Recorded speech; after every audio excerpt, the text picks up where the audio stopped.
selalu bawa kamera, minimal handphone atau kamera pocket sekarang juga udah canggih karena kan kita nggak tahu jalan kemana, dapat pas ada momen apa gitu. Bibir dikulum, hati terenyuh. Assalamualaikum sahabat tangguh. Kembali lagi bersama saya Lia Agustina. Di sini saya membawakan BNPB Podcast yang tentu saja akan membawakan informasi dan juga isu-isu terkini terkait penanggulangan bencana di Indonesia.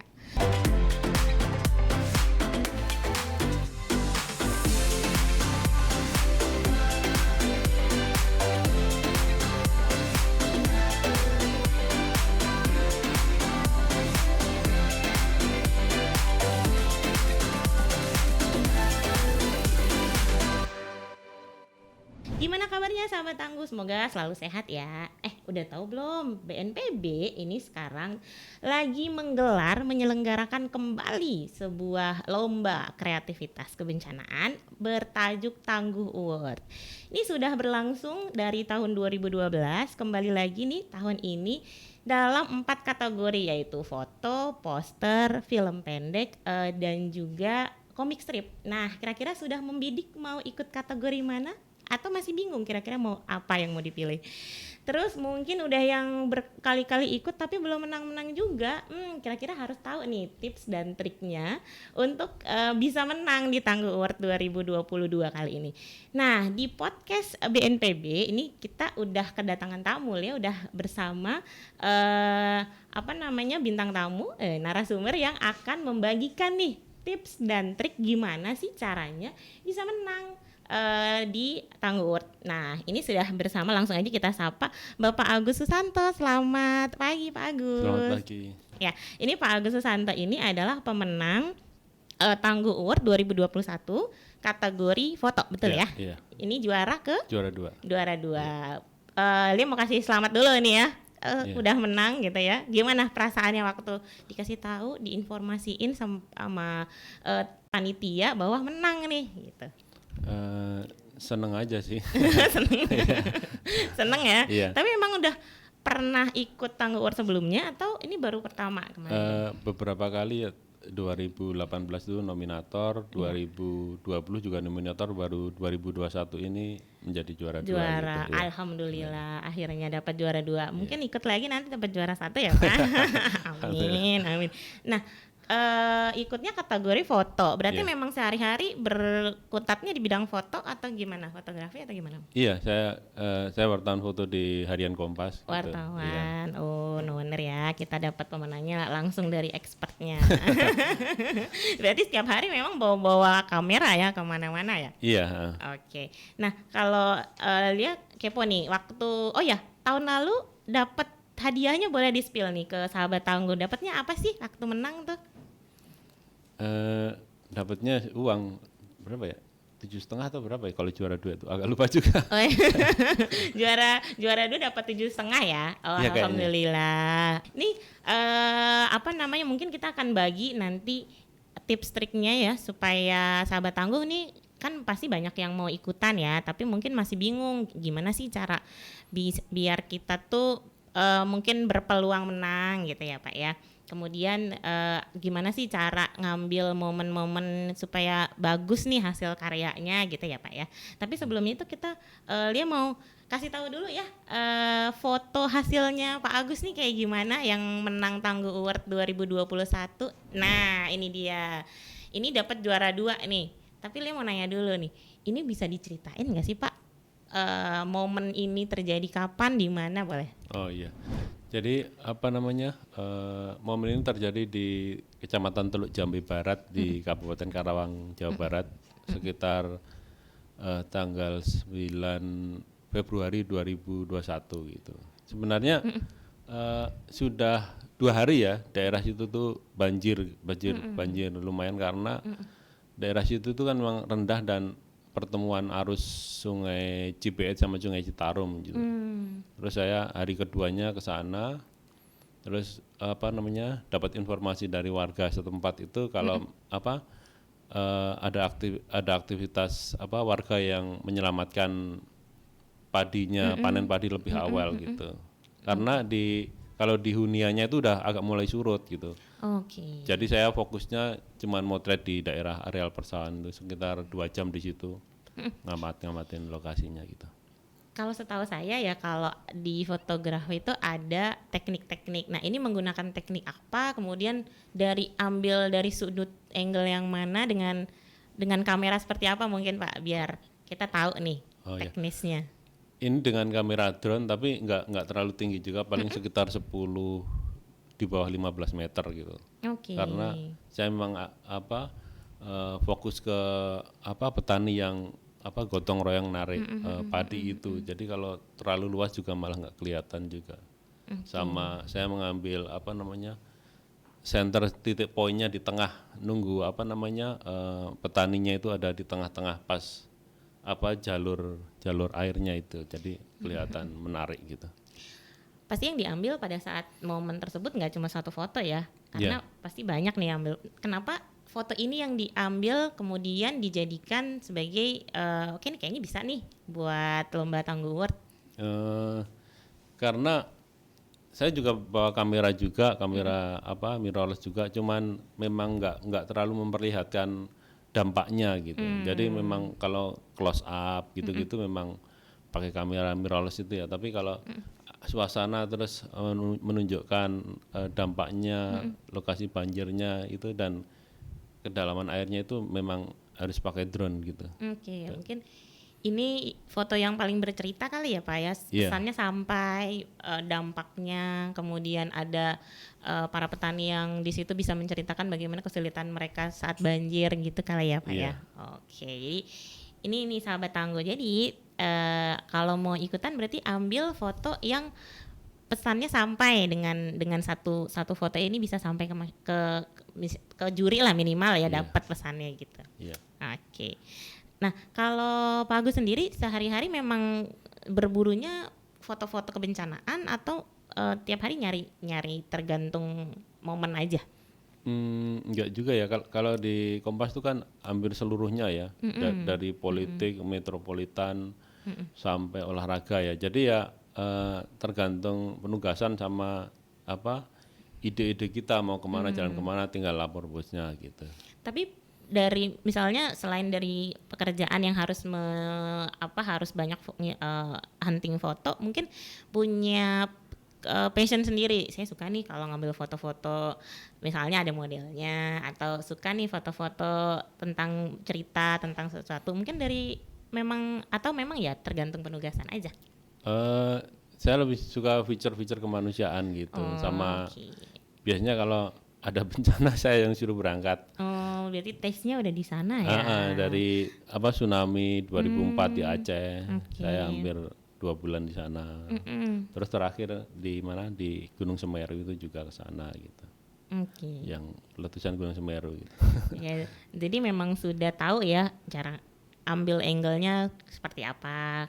Nah, tapi kalau misalnya sahabat Tangguh kan mungkin nggak semuanya fotografer ya Pak ya, maksudnya kan kita juga nggak harus orang-orang yang memang capable atau orang yang profesional, tapi mungkin ada yang cuma seneng aja nih, hobi gitu. Itu menurut Pak Agus apakah juga punya chance untuk menang? Karena kan kita sekarang punya akses untuk punya kamera lebih mudah, terus kamera foto, kamera HP juga bisa gitu ya Pak ya. Iya. Jadi untuk bisa ikutan ini juga nggak harus kita yang profesional juga ya. Maksudnya dari teman-teman yang lagi belajar motret juga sebenarnya punya kans untuk menang ya, karena kan kita berdasarkan momen gitu ya Pak. Iya, sangat bisa ya, karena kan ini sekarang kan teknologi makin canggih ya, dengan kamera handphone aja kita bisa mengabadikan dengan baik, dan kalau kejadian-kejadian gitu kan momen kan. Betul. Siapa yang dekat,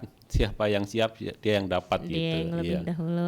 Oke, yang mahal tuh ternyata momennya sahabat Tangguh, bukan kameranya ya. Ya kalau cuma alat aja kan. Betul. Punya kameranya mahal tapi nggak bisa mengabadikan ya susah juga ya.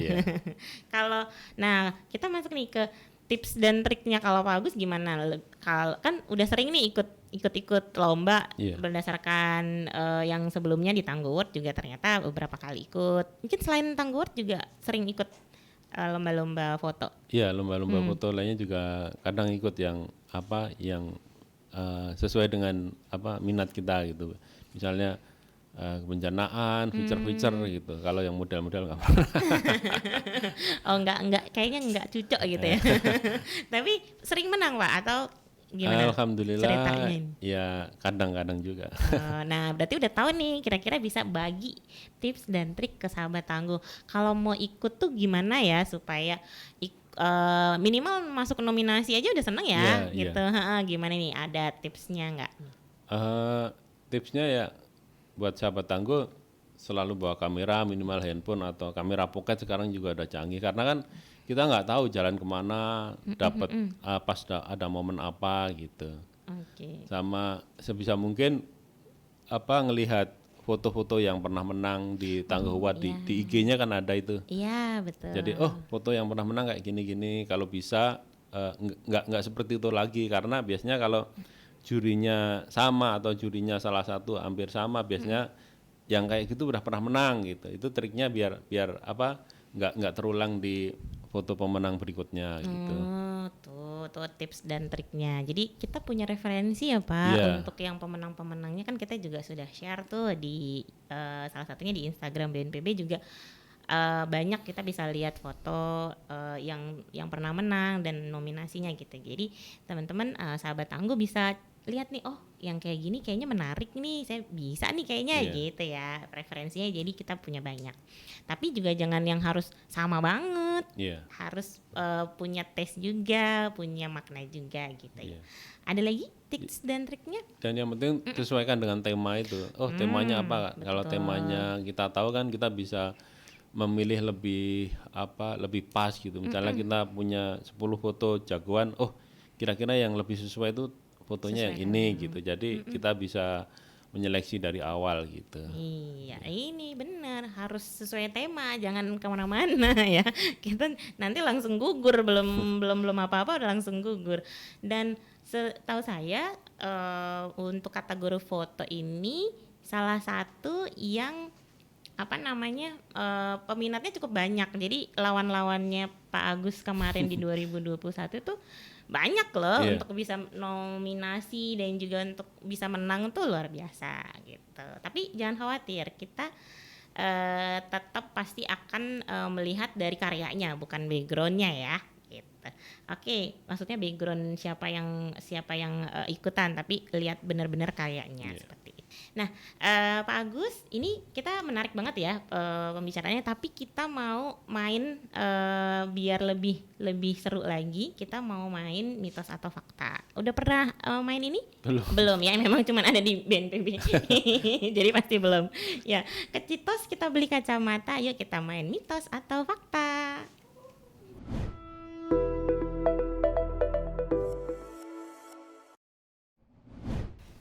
Nah, Lia punya kipas mitos. Nah, nanti Lia mau kasih beberapa statement, jadi gampang aja nanti Pak Agus boleh ngasih tahu. Oh ini mitos, oh ini fakta. Tinggal dijembrengin aja. Gitu.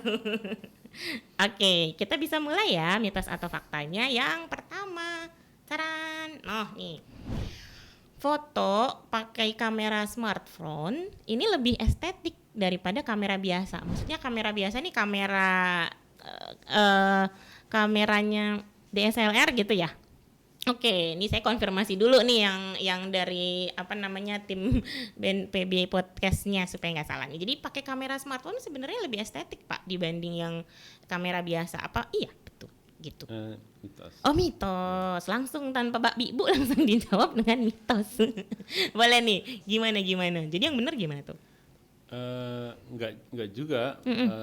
Tergantung yang motret juga. Kalau yang motret mungkin bisa lebih bagus pakai handphone karena dia sudah terbiasa pakai handphone terus maju mundurnya terus lensanya gitu. Tapi kamera DSLR mirrorless gitu juga memang dia lebih mungkin karena lebih cepat ya refleksnya itu dan biasanya megang kamera itu lebih lebih cepat dapat momennya juga. Makanya oke. itu tergantung kebiasaan juga. Oh, mungkin tergantung usernya ya. Ya. Kalau pakai kamera smartphone kan mungkin aplikasinya lebih user friendly ya, bisa kita atur dengan mudah, kita capture momennya juga lebih Iya, cepat dibanding kalau pakai kamera DSLR harus dipilih-pilih lensanya kemana dulu, Iya. diatur dulu gitu kali ya Iya. Pak ya. Oke, jadi sebenarnya kalau lebih estetik ya tergantung lagi sama usernya gitu Iya, ya Pak. iya. Oke, setuju kalau aku sih gitu. Baik, lanjut ke yang kedua, mitos atau fakta yang kedua, hunting dari pagi sampai ketemu pagi untuk menghasilkan foto yang bagus. Nah, ini benar atau enggak nih? Kayaknya cocok nih ditanyain karena seorang fotografer biasanya huntingnya dari pagi ketemu pagi. Oh, mitos Mitos ya. lagi. Mitos lagi sahabat tangguh. Jadi yang benar Sebenarnya apa yang akan kita foto? Misalnya kita foto sunrise, nah, itu memang harus pagi ya. Tapi kalau misalnya momen kan dia nggak datang pagi, bisa siang, bisa sore, bisa malam gitu. Oke, ini berarti balik lagi tergantung momennya yang Iya, tadi ya. heeh. Kalau nunggu pagi ketemu pagi tapi nggak dapet juga momennya, ya emang lagi sial aja Iya, gitu. iya. Tapi sering nggak sih Pak lagi di lokasi atau lagi di tempat oke lah misalnya ngeliput bencana atau apa gitu, hilang tuh momennya karena satu dan lain hal, itu gimana tuh cara ngatasinnya? Sering nggak kejadian gitu? Kadang ya, maksudnya kalau kita udah dapat background bagus, misalnya kita jalan ke suatu daerah bencana, ini ada background yang bagus, misalnya rumah yang rubuh, terus belakangnya ada sedikit kekacauan, misalnya maksudnya kekacauan tuh ada pohon tumbang atau tiang gitu, mungkin ini akan kita ulang lagi. Jadi aku harus nunggu di sini nih, kayaknya nanti kalau di sini backgroundnya bagus, ada momen di situ yang di depan ini akan memperkuat foto kita gitu. Feeling juga ya Pak. Iya, Gitu. Kalau kayaknya kalau kita ngambil dari angle ini lebih dapat nih gitu ya Pak ya. Iya. Atau kita nungguin momen, kan ada banyak juga yang rekan-rekan wartawan yang memang nungguin dari pagi, udah dari subuh nungguin tapi ternyata nggak dapat juga gitu. Ya itu dia suka dukanya ya Pak. jadi pemburu berita. Kita lanjut ke mitos atau fakta yang ketiga. Jika setiap berpergian kemanapun pasti akan meluangkan waktu untuk hunting foto. Nah, mungkin maksudnya selain kerja juga karena memang seneng foto, jadi hunting foto juga, bener nggak tuh Pak? Mitos atau fakta? Iya, fakta. Fakta. Oke, akhirnya dapat fakta nih teman-teman. Jadi memang selalu kemana-mana nyari momen nih Pak ya, hunting foto ya Pak. Iya, kemarin liburan ke Bali juga, tapi biasanya saya cuman menyederhanakan alat-alat, jadi biasanya juga pakai kamera pocket. Kamera pocket. Iya. Lebih seneng pakai kamera pocket daripada smartphone Pak Agus? Lebih seneng pocket karena Kenapa tuh? refleksnya lebih cepat juga, terus mencetnya itu enakan di kamera pocket daripada di handphone. Tapi ini sekarang kan kebiasaan kalau anak-anak Iya, muda mungkin ya betul. senangnya pakai pocket pakai handphone ya, handphone. karena kualitasnya juga udah bagus. Gitu, iya. Sering ngedit foto gitu nggak sih Pak? Terus diupload di sosial media gitu nggak sih Pak, selfie? Kalau selfie jarang, tapi kalau ngupload ya kadang-kadang juga gitu. Hasil yang diupload tuh biasanya berdasarkan apa nih? Saya suka nih foto ini, atau berdasarkan karena saya dapat fotonya susah nih, atau apa nih yang kalau diupload di sosial media? Enggak juga sih, tergantung moodnya saat itu gitu. Gitu, Jadi kadang mungkin seminggu nggak ngupload, tapi kadang sehari bisa ngupload 2-3 kali gitu. Nggak konsisten, tapi karena moodnya itu ya. Beda dengan mungkin BNPB yang harus selalu rajin. Ya, Kalau sehari enggak berapa kita kali? dipecut, Pak. Sehari harus 3 kali Pak. Jadi curhat. Iya. Oh gitu. Jadi kalau Pak Agus sih lebih senang tergantung mood ya. Iya. Melihat fotonya kayaknya bagus nih buat di-share Iya. buat portofolio juga kali ya Pak ya. Iya. Oke, lanjut ya. Kita yang keempat. Bokeh bikin foto jadi lebih bagus. Nah, kalau ini gimana nih? Mitos atau fakta? Oh, mitos lagi. Tuh, dengerin yang suka bikin foto-foto. Oke, ini nggak juga bikin bagus gitu. Kita tanya langsung. Gimana? Misalnya pemandangan alam gitu kita pakai bokeh kan. Ya iyalah, Iya jadi kan, iya, penyu-penyu. nggak ini juga. Oke, berarti Kecuali portret orang, nah itu memang bokeh lebih menarik ya. oke. Memang berarti balik lagi tergantung subjeknya yang Iya, di kebutuhan kita akan motretnya apaan, pemandangan atau misalnya orang portret gitu, bisa disesuaikan gitu. Kalau Bapak lebih suka foto pemandangan ya dibanding orang ya? Dua-duanya sih, tergantung ininya juga. Biasanya malah gabungan. Oh, Biasanya kan kalau kita motret itu kalau di Kompas ID itu ada galerinya, itu ada 7 foto biasanya ya campuran itu. Bisa dari drone, terus bisa apa namanya suasana di situ, terus bisa close up juga gitu. Jadi 7 foto itu lengkap gitu. oke. Berarti memang semua foto tergantung kebutuhan lagi. Iya, balik lagi. kebutuhan dia. Lanjut, kita yang terakhir ya. Oke, fotografer sering ketinggalan memory card. Kalau itu sih bener sih, kalau teman-teman yang di humas ya suka nyariin memory card. Nggak tahu nih kalau fotografer beneran nih. Gimana? Mitos. Mitos ya? Oh enggak sih. Kalau saya ya, Kalau Pak Agus sih bener. karena saya biasanya bawa dua, namanya slotnya itu ada 2 kan. Nah, misalnya ketinggalan satu masih ada satunya gitu. Oh gitu, jadi masih ada Kamera-kamera sekarang kebanyakan udah 2 slot. 2 slot ya. Mungkin yang dulu 1 slot itu ya mungkin kadang ketinggalan. Iya. Ya namanya juga bawaannya banyak ya Pak, yang kecil-kecil malah ketinggalan, yang penting malah justru. Oke, itu sudah terakhir ya. Oke, nah kalau Pak Agus sendiri ini kan Tangguh Uwet ini sudah mau ke 11 tahun. Artinya kita dari 2012 itu kita terus ada ya, kita terus improve bagaimana penyelenggaraannya lebih mudah, lebih banyak yang ikut, lebih menghasilkan karya-karya juga. Mungkin ada masukan nih untuk teman-teman panitia juga, untuk para penyelenggara Tangguh Uwet untuk yang 2022. Gimana nih? Ada masukan?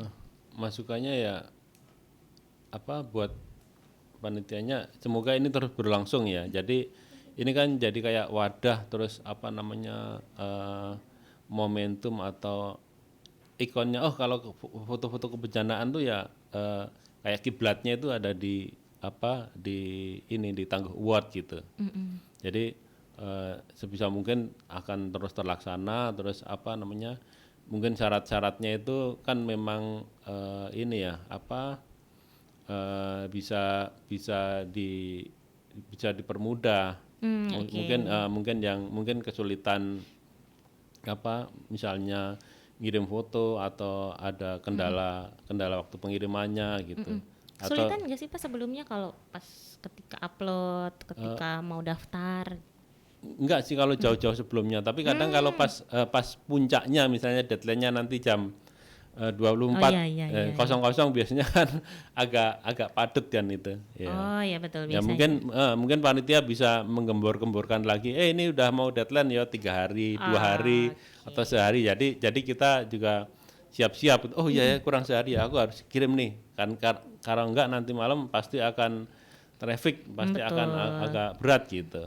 Iya, ini betul ya, nih salah satu tips dan triknya juga kalau mau upload karya jangan mepet-mepet ya Pak, nanti udah keburu ditutup nangis udah bikin karya bagus-bagus, cakep-cakep ya kan, terus malah nggak bisa ke-upload. Nah tapi kalau misalnya sejauh ini harapan Pak Agus nih untuk Tangguh Award di tahun 2022 ini mungkin bisa dibagi agar kita nih punya bayangan, oh ya ternyata apakah misalnya nanti untuk kategorinya atau temanya atau apa nih harapan untuk ke depannya Tangguh Award bisa menjadi bahan edukasi juga buat teman-teman juga. Mungkin ditambahin di foto cerita ya, mungkin akan lebih menarik ya, karena kan sekarang semua itu pengen diceritakan gitu.